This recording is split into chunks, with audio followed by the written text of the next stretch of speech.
ピンポンパンポーン。オラートドス、早速前回の続きからやっていきましょう。前回はスペインで内戦を回避して絶対王政の道に進み、独自の勢力圏を確立したんだよね。ですがコンテンツはまだまだ序盤。国王フラン3世と共に覇権国を目指して改革していきましょう。今週世界情勢が大きく変わったから伝達。どうやらロシアがドイツ帝国に宣戦布告したみたいだよ。もうそんな時期か。まあ正直どっちが勝っても困らないのでとりあえず放置。それどころか帝国協定諸国からの貿易で大儲けできるかもですよ。悪いこと考えてる顔だ。フランスもドイツに侵攻してるけど本当に介入しなくてもいいの？でもドイツのせいで経済崩壊したし、特に支援もしてくれなかったですよね。我々の勢力圏に介入されない限り中立を維持するべきです。それよりいよいよ政治 NF を進めていきますよ。話そらされた感が否めないけど、まあいいか。王国の2度の混乱はどちらも自由主義が原因。再び混乱を招かないために絶対君主制を復活させましょう。頭20世紀ロシア帝国か。この NF を達成すると陛下の下で新政権を任命することができます。今度は4つの分岐があるぞ。それぞれの概要はこんな感じでどれもろくでもないですが、今回はその中でも特にヤバそうなスペイン行動を任命。とりあえず国家大衆主義にしとけばいいみたいな風潮。まあそういうモッドですからね。それでそのスペイン行動ってどんな組織なの？そうですね、一言で言えばエリートによる超保守的で統合主義的な組織です。統合主義というのは国家をカトリックの教えに完全に従わせようとする反自由主義思想ですね。要はこのままの勢いでスペインを反動化させるってことだよね。残念。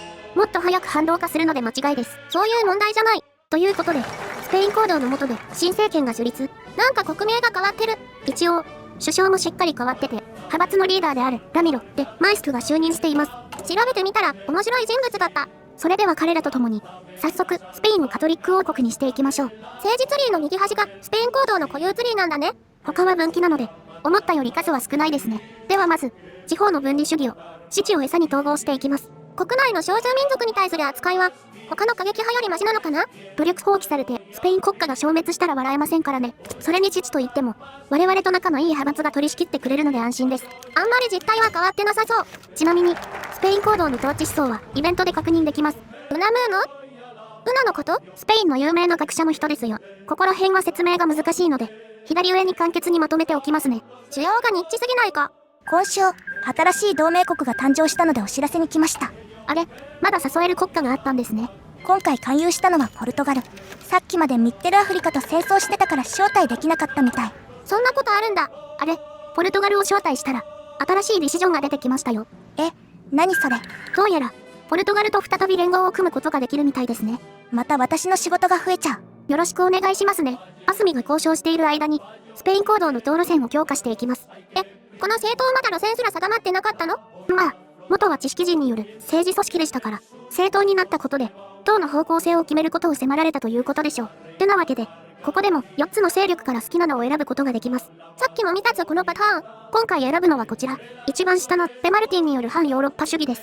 また欧州統一ですか？欧州統一といっても他のルートとは方向性が違うんですがね。とりあえず続きのイベントが出るまではそのままなので後のお楽しみです。皆さん、ポルトガルとの交渉が終わりました。協議は成功。ポルトガルを併合してイベリア王国が誕生したよ。なんとあっさり同訓連合になれちゃった。300年ぶりのイベリア統一ですね。これで植民地も優秀な交換もゲットです。ちなみに KX 恒例の国旗のデザイン選択イベントもあるよ。今回はオーストリア様式のものを選択したら国名がイベリア帝国になりました。これで国名変わることあるんだ。よし、この調子で次はシチリアに統合を要求しましょう。同じブルボン家ってだけで統合を要求するのは早計だと思うぞ。両シチリアはイベリアの要求を受諾したよ。ほら、いけましたよ。なんで？ということでスペインは両シチリアと二重君主制になり、国名がイタリア・イベリア連合王国に将軍や軍隊をゲット。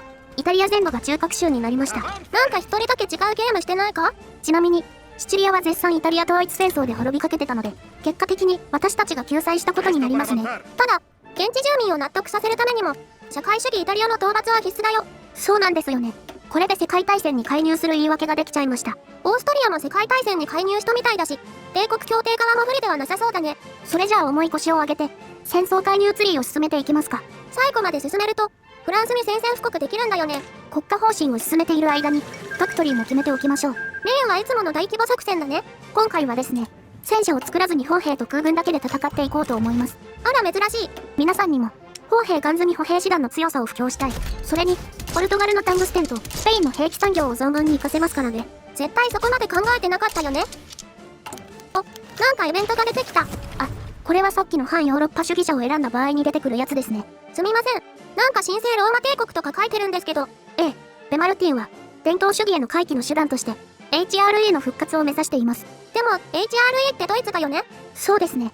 本来ならドイツ主導で統一してもらいたいと考えているようですが、あいにくドイツ帝国は人口のほとんどがプロテスタントであり、今の我々とは相性が悪いです。そこで第2の選択肢として我々自身が HRE となり欧州を征服するというプランがあります。もうわけがわからん。我々自身で欧州からカトリック以外の勢力を排除するんですよ。もはや我々の敵はインターナショナルではありません。ドイツ帝国、オーストリア帝国、その他の非カトリック勢力全てをレコンキスタするのです。神聖ローマの名と首都金の旗のもとに。ということで、ここからはいよいよ拡張タイムです。うわ、マジで国名が神聖ローマ帝国になってる。もちろん HRE を名乗るからにはドイツ領の中核州になりますよ。しれっと西欧一帯まで請求してないか？ちなみにここでも国旗をイベントで選択できます。無駄に5種類もあるの何？今回は派手な旗にしろと指示されているので、こちらのスペインっぽいカラーを選択。さすがに情報量多い気がする。それではまず最初の拡張先としてローマの教皇領を正当化。そこカトリックの総本山だろ。まあ HRE と教皇領は仲悪かったのでセーフ。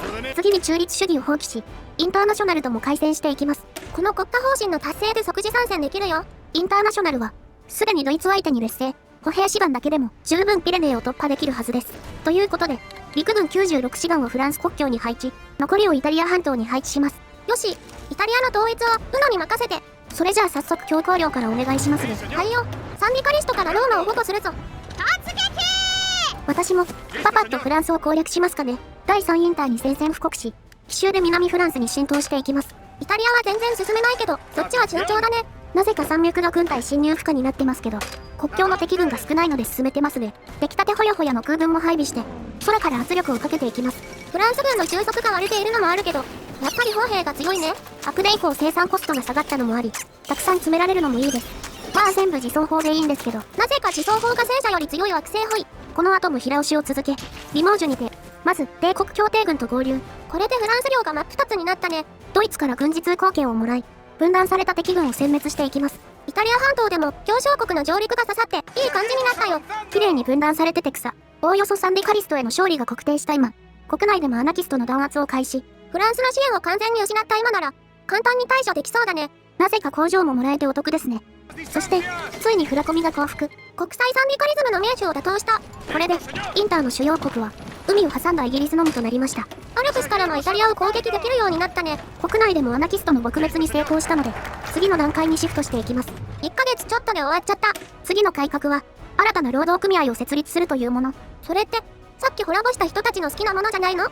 確かに一見そう感じるかもしれませんが、実はスペインと労働組合は切っても切り離せないものなんです。戦争中の解説タイムの予感。まずスペインでは中央政府の力が元来弱く、集権的な近代化が行われませんでした。そのため地方ではギルドだったり地域内で助け合う文化が盛んだったんですよね。また工業化が急速に進んだ影響で地方の労働者の反発が起こり、組合が労働者の受け口になり影響力を拡大したわけです。本当にスペインの内情に噛み合いまくってるんだね。実際に労働組合主義は左派だけでなく右派でも主流の思想です。というわけで新たなる労働組合を形成していきましょう。ここでも複数の案が上がってるみたいだね。一つは HOAC 案、カトリック教会と強く結びつきつつ軍と体制によって厳重に監視される労働組合を作るという案ですね。こは監視社会ってこと？いえ、労働者を信仰と規律に基づき制御するだけなので大丈夫です。それじゃあもう片方の OGN 案は労働者と雇用者を同じ組織に強制合流させてより単一の組織にまとめるという案です。まあこっちも労働運動の自由は認められない感じか。カトリックと軍による統治か、国家と資本家による組織的統合かの違いですね。それで今回はどっちにするの？今回は与党が支持している上の案を採用します。理由はなんかそれっぽいからです。まあわかるけど雑。ちなみにここの選択肢で分岐することは多分ないので安心してください。今の時間何？そりゃ一枚橋博士。ローマが陥落した。ようやくですか。想像以上に硬かったですね。教皇領一回撤退戦引いておびき寄せたからな。地味にまだ生きていた社会主義イタリアも降伏。これで名目上はイタリアの統一に成功したね。ウナの仕事も終わり。これからは優雅にバレアレス諸島でシエスタでも。何言ってるんですか。これからオトマチは海兵を率いてブリテン島を攻略するんですよ。嫌だ。こんな職場ストライキを起こしてやる。その権利は現在のスペインでは保障されてないのでダメです。カトリックの信仰と規律に基づいて行動してくださいね。くぬぬ。さて、私も一仕事しますか。国内を自由主義者から守るために、新たに国民ブロックを結成しました。農業党や国民党、人民行動との連立ですね。これで、スペイン行動政権の地盤は崩れなくなったね。ええ、以前より大胆な政策を進めることができるようになります。まずは、スペインの各都市を中制度に従って2つに分別していきましょう。どういうことなんだろう。まあこれは比喩で、アナキストが活発だった地域に対し、浄化を行うということですね。地域内の住人を再教育したり、インフラ整備などを積極的に行うみたいです。占領地にも同じことをするとなると、かなり時間がかかりそう。そして、次に行うのが十字軍の再開。第10次十字軍か。スペインを脅かす勢力は、我々のみならず、カトリック教会そのものの脅威です。これらの害虫をイベリアから駆逐するために、我々は、十字軍の再開を宣言しましょう。それじゃあブリテン島の攻略を始めるよ。なけなしのスペイン海軍を派遣し、ドーバー海峡の支配度を稼ぎます。今のバージョンだと、この規模でも上陸できるから楽だよね。それじゃあ上陸開始。1588年の雪辱を果たす時が来たのです。ひとまず港は確保したけど、思ったより本土防衛に戦力を回しているみたい。ポーツマスが頑強ですね。ただし制空権はあるから、歩兵の物量で押していくよ。ロンドン陥落。敵軍の前線が崩壊している隙に、どんどん北上しよう。スコットランドまで到達したあたりで、イギリス連合が降伏。これにより、ついに第3インターナショナルが無条件降伏しました。彼らの領土は、正当な所有権のある我々と、カナダ、ドイツで分割。フランス全土は少なくても違うと思うんですが、そういえばアルジェリアになんかいましたね。それよりも見てくださいよこれ。メキシコとベネズエラが、我々の領土になりました。南米の同盟国はちゃんとこっちで戦ってたんだね。これで堂々とヌエバ・エスパーニャのレコンキスタができそうです。メキシコ第4帝国って何？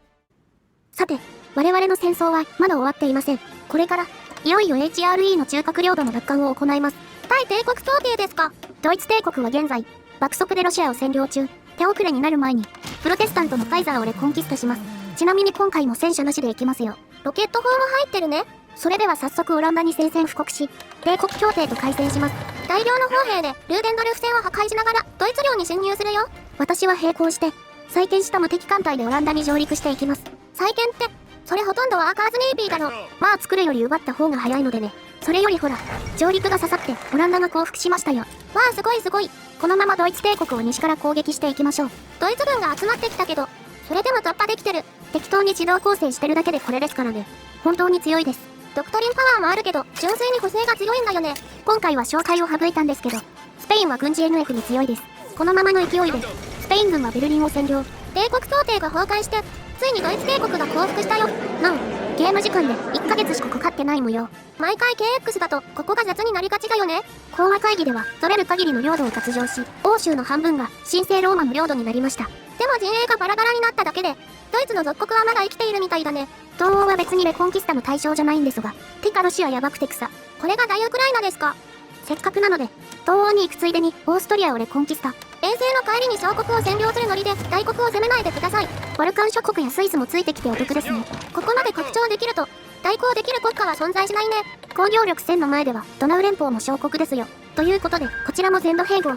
バルカン諸国はロシアと分割したんだね。ちょっと戦勝点が足りなかったので仕方ないですね。それよりもほら、だいぶ神聖ローマ帝国っぽい領土になったんじゃないでしょうか。神聖ローマ帝国？ということで残りは消火戦。残った小国をかっこ撃破していきます。最強スペイン軍を前に生き残れる小国なんて存在しないんですよ。あれ？フィンランドで包囲されてる。最強スペイン軍さん？勝てればいいんですよ、勝てれば。はい、フィンランド降伏。これで、欧州の中小国は、とりあえず全部滅ぼしました。神聖ローマ帝国の中核州は全て回収できたね。これにて、スペイン行動と陛下の望むスペインが完成しました。今こそ、失われた栄光と新しい征服を求め、外の世界に目を向けましょう。まだ戦争するのか？次に我々が目を向けるのは新大陸。最後の外交 NF を取得することで、アメリカへの開戦自由をもらえます。補正強。スペイン領メキシコに陸軍を派遣して、ここから攻めていきましょう。と言っても、現在のアメリカはまだ内戦中なんですよね。このネクロ労働者共和国って何？この派閥はアフリカ系アメリカ人による社会主義派閥ですね。なんで今西岸国と 1v1 してるのかは謎です。まあ KX アメリカはこのモッドでも屈指のルート2だからね。それでは、ヌエバ・エスパーニャのレコンキストを始めましょう。アメリカの両派閥に宣戦布告します。歴戦のスペイン軍は北米大陸をどんどん北上。途中で日本に宣戦布告されたりもするも、旧合衆国領土の完全な征服に成功しました。さすがにここまで強くなると、アメリカの余裕だね。占領した領土はいつも通り分割。私はアメリカがとても好きなので、一つあるより7つある方がいい。その後は、日本やアルジェ政府とも交戦し、我々は、まさしく太陽の沈まない半島を確立しました。400年ぶり2回目の世界覇権です。強大なオスマン帝国やロシア陣営は依然存在しますが、スペインと神聖ローマの覇権は永遠に続くことでしょう。ということで今回の動画はここまで。今回は敵対外交すぎて出番が少なかったあすみだ。まあ私はそんなに困らなかったけどね。スペインには今回のやつ以外にも大量のミーシュルートやブルボンルートなんかもあるから、興味の湧いた方はぜひ遊んでみてね。チャンネル登録や高評価、ハイプもよろしくお願いします。それじゃあ次の世界でもまた会おう。また見てねー。てっててー。